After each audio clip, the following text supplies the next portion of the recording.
So this is the first phase to Miranda's boss fight. So the moves are as such. So this one right here, when she holds her arms out to the side, it means you can crouch her into the first hit and then immediately run away. This next move, when she crosses her arms like this, you gotta run in a clockwise direction around her and just move away. This move, you gotta move to the side to avoid the pillars of mold. This move, you gotta hide behind these pillars right over here so that you can avoid the bullets that emerge from her. I believe she takes damage during this animation, but I can't really verify it.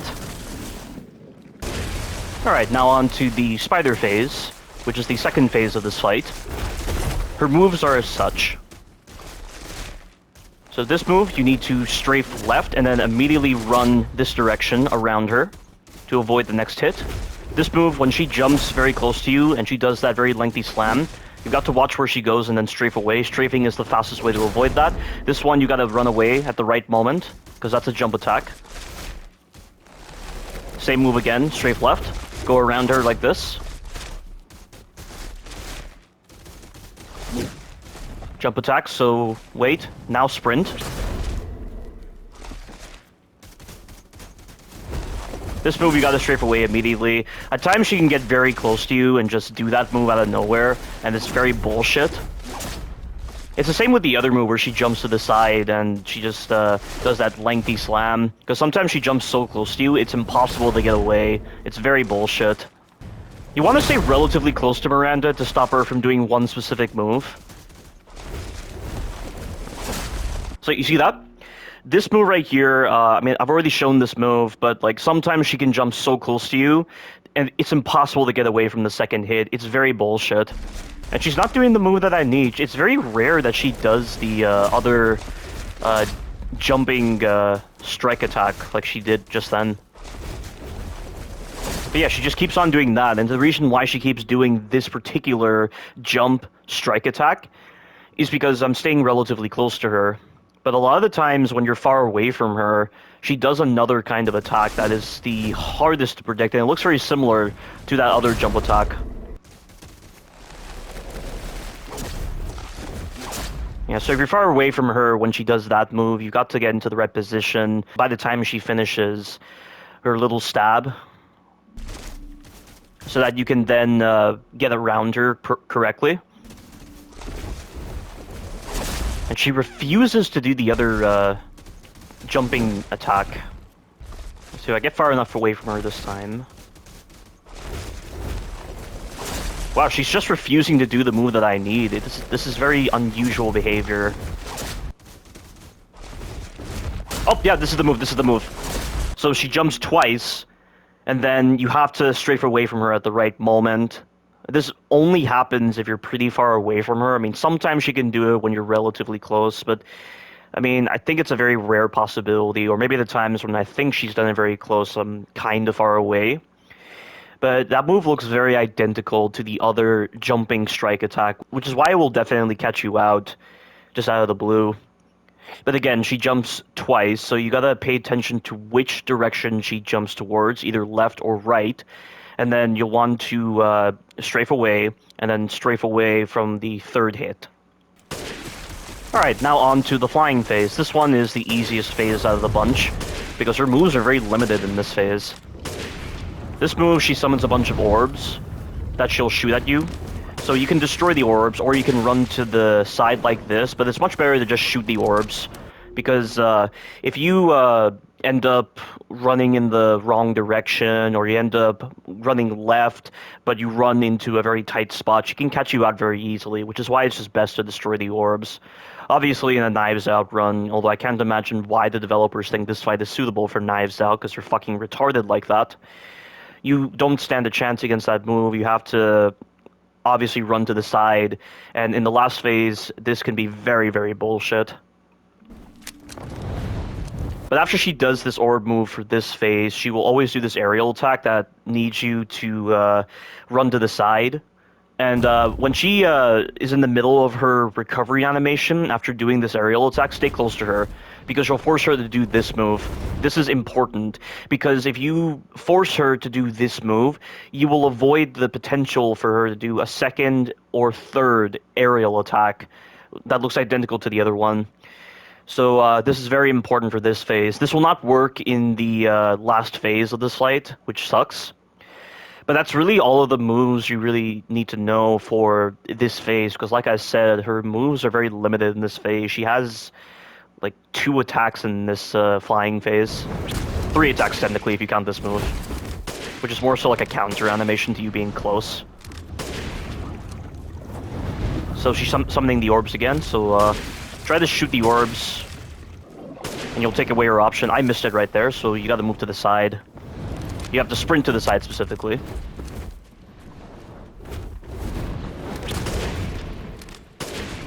And the phase is done right here. So this is the most bullshit part, or not really the most bullshit part, but like, this is a damage-centric part of the fight, where you have to stop Miranda from using the Mega Mycete against you. And this is where, if you don't have damage upgrades on your weapons, it's physically impossible to stop her unless you have a Magnum and 3 Magnum bullets. So, yeah, I don't know why they would make like a 10,000 lei restriction. And if you buy like the increased inventory space and you go into this fight and you don't have any Magnum ammo, you cannot stop this move. You can do increased damage if you end up using a weapon that has piercing damage, like the sniper rifle, and you shoot Miranda and the Mega Mycete at the same time. But if you typically don't shoot her immediately when she transitions into this part right here, you won't deal enough damage to stop her. But this is going to be different right here. So I'm going to shoot Miranda and the Mega Mycete at the same time. Luckily for me, my sniper rifle is maxed out on everything, so obviously that's what the devs intend for you to do. They didn't really design this phase properly to accommodate for situations where people didn't have a fully upgraded weapon on their damage. And really this fight is only designed for the sniper rifle in mind. You can take the grenade launcher as well, as I've already acknowledged earlier. But if you use any other weapon, like the pistol or the shotgun, or any other weapon for that matter, it's just not practical. Like, this fight is designed only for the sniper rifle.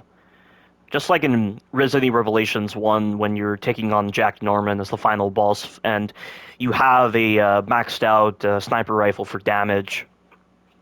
But yeah, if this was in a no upgrade, stupid run like that on Village of Shadows difficulty, which I can't imagine anyone ever doing, or at least anyone that has a brain, or anyone that isn't an alien, you would never be able to stop this phase unless you have 3 Magnum rounds, and you just pierce Miranda and the Mega Mycete at the same time.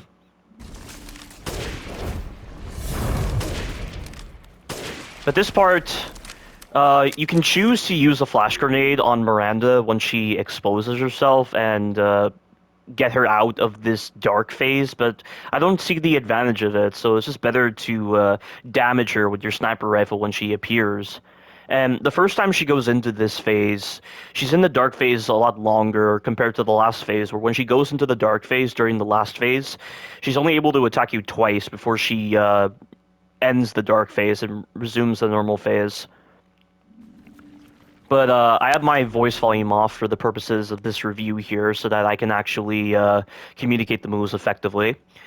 But you can triangulate Miranda's spawn location based on her voice, so you just gotta use your headphones or use your audio to your advantage to triangulate her position. Not that it really matters, because she gives you plenty of time to get away. And also, see, that move is very similar to one move she does in the first phase. But Miranda, she doesn't lock on to your position. She locks on to your initial position when she first spawns in. And this is why she was moving away from me, and she was treating it as if she was doing a long-range attack. But you do have the ability to shoot her twice when she's in the middle of this, and I'm trying to shoot her with the blind fire and the sniper rifle, but the reticle is so fucking dishonest. The bullet just fires like 6 feet outside the reticle a lot of the times. So I don't know why they designed the reticle as such for the sniper rifle when it's that dishonest. Like, there's a random variable on the reticle where the bullet just fires outside of the reticle, and it just happens so frequently with the sniper rifle. So it's just better to aim your sniper rifle. Yeah, see? Shot her twice just then.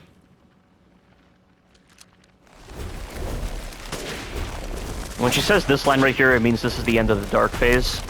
And she will always do the bullet part right here. So you just gotta hide behind the tendrils.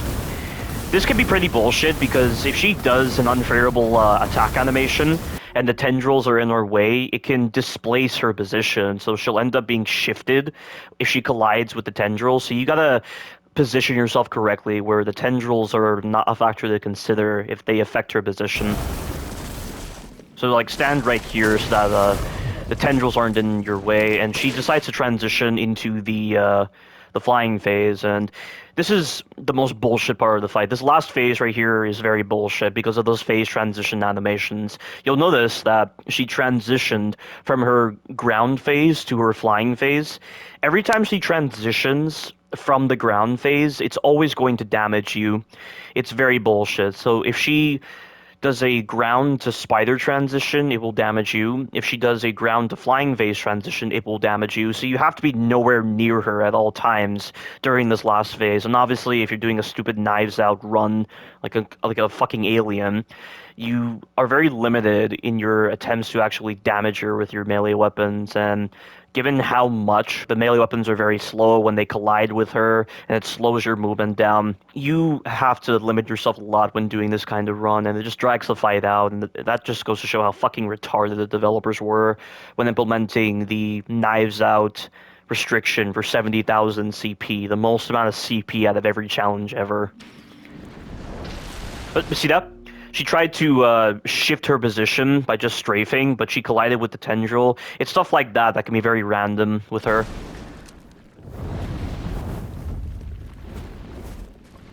Yeah.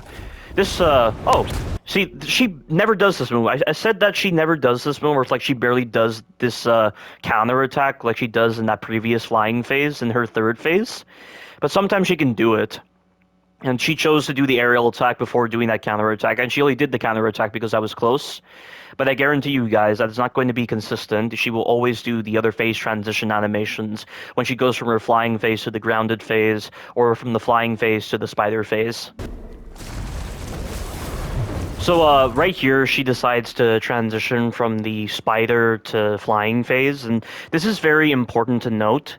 So you'll notice that she's immediately started her orb move, because of course she's entered the flying phase. This is what she always does when she goes from the spider to the flying phase. Well, this is actually very important to note. Depending on how she transitions into the flying phase, whether it be from the grounded phase to the flying phase, or from the spider phase to the flying phase, it affects the move that she does after she initiates her orb attack. And you'll want to always destroy the orbs, because trying to run to the side is just suicide. I mean, it does work, but if she does, for instance, the ground to flying phase transition, and then she does the orb attack, she can either choose to do the regular aerial attack, or she will choose to do the phase transition animation. And if you're in the middle of running from the orbs and she does the phase transition animation, the sound effect of the orbs firing at you obstructs the sound effect of the phase transition animation, so you don't know what she's doing. And if she, for instance, does the flying to ground phase transition animation, she's locking onto your position the entire time, so you're ending up running into her and she'll damage you easily. Or when she does the flying to spider phase transition, if you accidentally collide with a wall, or you don't have a lot of space to run, or you're running towards her, she just hits you every time. So this is very important to note. So, because she transitioned into the flying phase from the spider phase, it means every time she does the orb attack, she will always do the regular aerial attack as the next attack. So she's now transitioned back into her ground phase. So if she transitions back into the flying phase and does her orb attacks, it means she can do one of two things, either the aerial attack or the phase transition. That right there is dangerous. Never ever get close to her when she's in her ground phase, because every single one of her phase transition animations will damage you. She's doing the orbs. So even if I destroy the orbs, it still doesn't change the fact that she will do one of two moves, either the aerial attack or the phase transition animation. So what does she do? Okay, she's doing the regular aerial attack. I had to slow myself down a bit because I knew she was doing the flying to spider phase transition because of the sound effects of the wings flapping being at a different point in time. So if I had not stopped myself, I would have collided with the wall and she would have damaged me. Here we go again. So always stay underneath her, by the way, whenever she does the spider to flying phase transition, because a lot of the times what happens is she'll try to stay right above you at all times because she likes to roost on top of you if you're not directly underneath her by the time she starts her spider to flying phase transition, and it's very bullshit because it makes it a lot harder to shoot the orbs, and if she fires her orbs, you have no chance of getting away. It's so bad. But if I stay underneath her, she will always back up like that. But she's going to do the regular aerial attack because she did the spider to flying phase transition before doing the orb attack.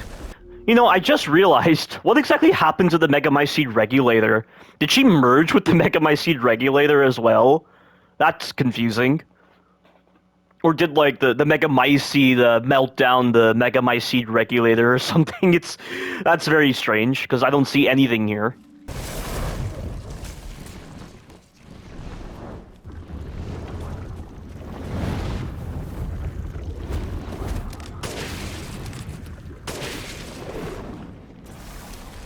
Oh, she's doing it. See what I mean? She does either the aerial attack or the phase transition animation whenever she goes from the ground to flying phase, and then she does her orb attack. So that's what you have to bear in mind.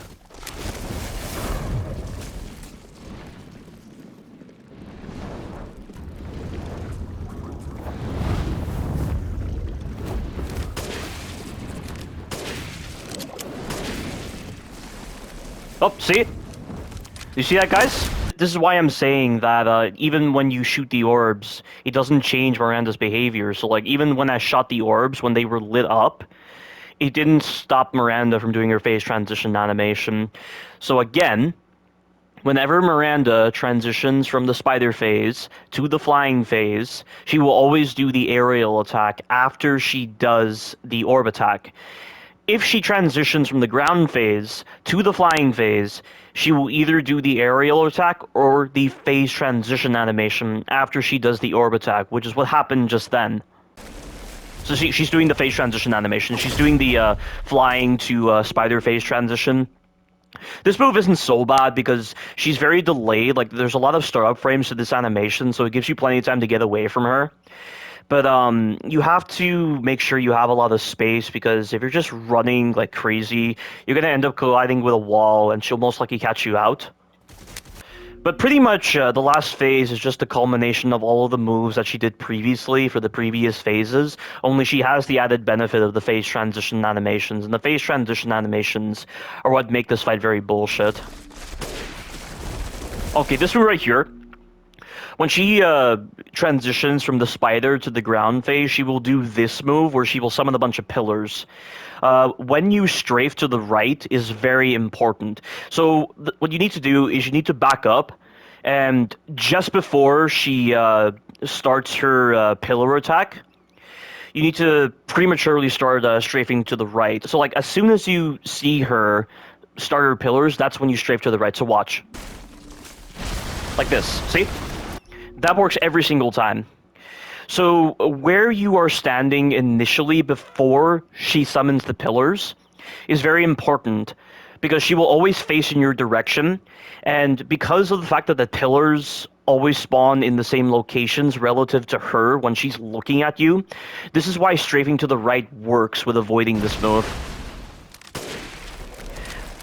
But yeah, she's now in the dark phase, so she has to return to the grounded phase when she initiates the dark phase. And again, there's no benefit to using flash grenades to get her out of this move, because she's vulnerable the entire time and she does the same move, so, like, why would you ever want to interrupt this? And flash grenades only work on her when she's in the dark phase. I don't know why. But when she exits the dark phase, a lot of the time she will do nothing, but sometimes she will just initiate the bullet attack where you just gotta hide behind the pillars, and that's not a problem. But when she's in the grounded phase, you do not want to be anywhere near her because, like I said, every single one of her phase transition animations will do damage to you.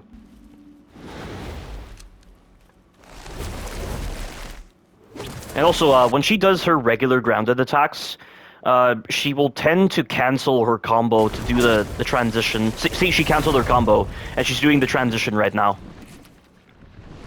She's doing the regular aerial attack, so I'm going to stay right next to her. I'm going to start sprinting right now. By doing this, you have more of leniency to actually sprint and actually give yourself more room before she actually attacks you with the phase transition animation. So, like, because I delayed myself, I gave myself more room and more time to actually run to avoid her phase transition.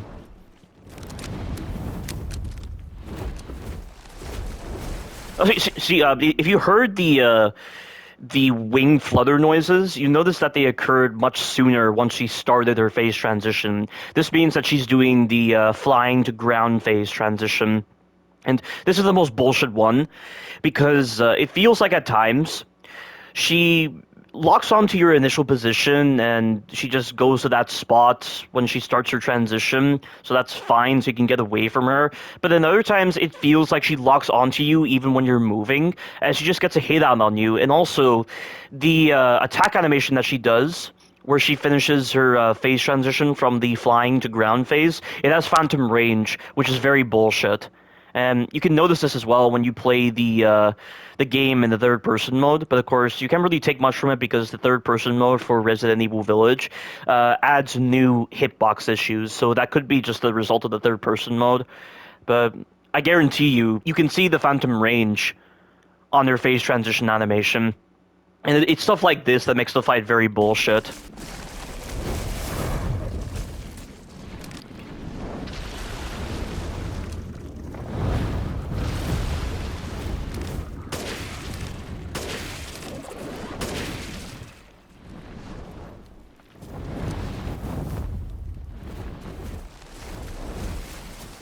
See, again, like, as soon as I heard the last two wing flutter sound effects, that's when I started to move.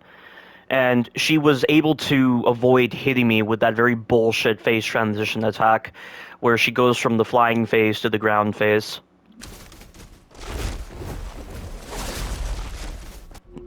You know, I do question when they designed this slam move of hers, like what was demonstrated just then, did they really expect people to know you're supposed to strafe away from that? You can't just simply back away from that, because backing away isn't as fast as strafing. So I don't understand what the developers were thinking when actually designing that slam mode, because who is going to know about strafing? I mean, I already knew about strafing being advantageous in Resident Evil 7, but the average gamer doesn't understand the benefits of strafing in this kind of game.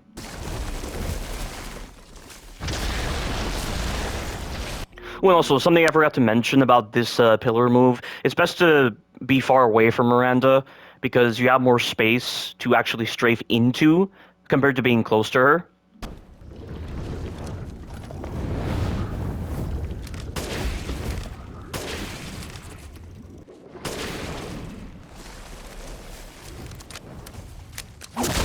Whoa! That was a little bit more delayed that time, it felt like. But, like, I knew she was going to do the phase transition animation just then, because, of course, she did the orb move after she did the ground to flying phase transition.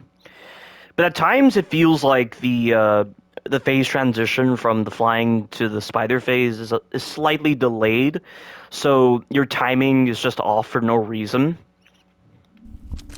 And also, if you saw just then, that looked like it had a bit of phantom range.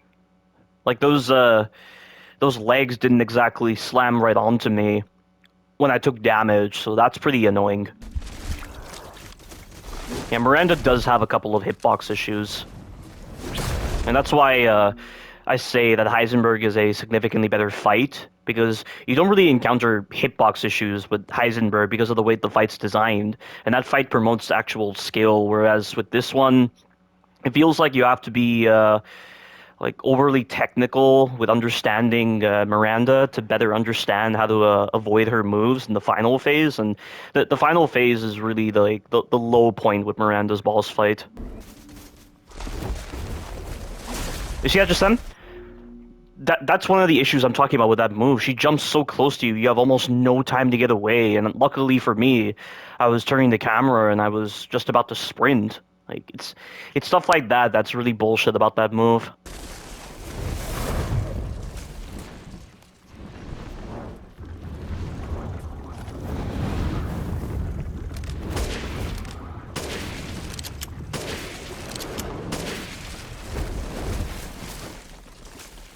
See, that time she didn't come at me. I mean, it feels like she just varies in whether she chooses to lock onto you or not when she does the flying to ground phase transition.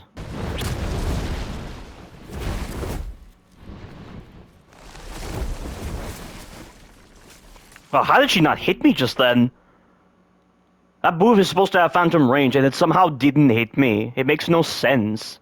And the thing is, that phase transition animation, going from the flying phase to the ground phase, she turns in your direction every single time when the animation ends. Like when it's about to end, and it makes no sense. Alright, she's stunned just then, so now the fight's over, and now we're on to this part of the fight. So, you have unlimited ammo, and at least in theory, I believe you have unlimited health. Like, she has to do a very specific animation on you in order to kill you. But I think this is the case with both phases. So there's two phases to this part. There's the Mega Mycete phase, and then there's like the last couple of attacks. So, the game doesn't tell you this, but you have to time your shots. This is not a phase dependent upon arbitrary damage values. It's all about timing your shots, and depending on the weapon you use, the timing is different. So, since you're always going to be taking the sniper rifle in anyway, this is when you need to time it.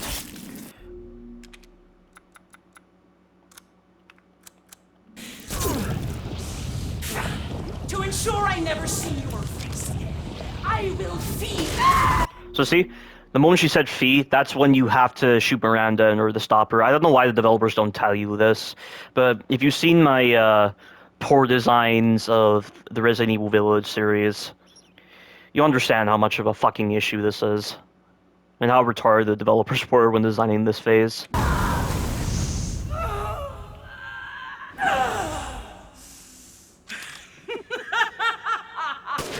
So that's the timing right there. This part, you need to do this at that moment. Yep, that's how you do it right there.